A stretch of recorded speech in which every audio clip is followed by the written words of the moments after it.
Kamusta mga balibulista?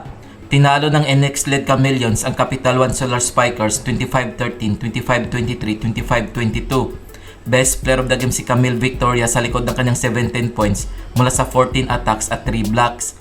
Pinataob naman ng Chocomocho Flying Titans ang Farm Fresh 25-15, 24-26, 21-25, 25-21, 15-12. Best player of the game si CC Rondina matapos nagtala ng 29 points mula sa 24 attacks at 5 blocks na may kasamang 18 excellent receptions.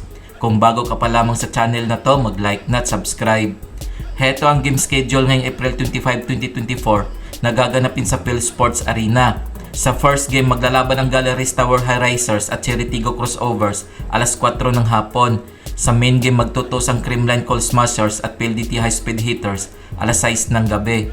Heto ang PVL 2024 team standings as of April 23, 2024. Chocomocho Flying Titans 9 wins to losses. Petrogas Angels 8 wins to losses.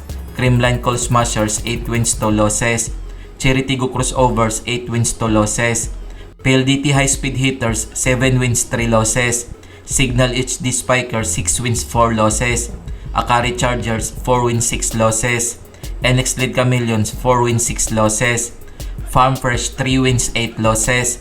Galleries Tower High Risers 3 wins 7 losses. Capital One Solar Spikers 1 win 9 losses. Strong Group Athletics 0 win 10 losses. Kung nagustuhan mo ang video na to, mag-like na at subscribe.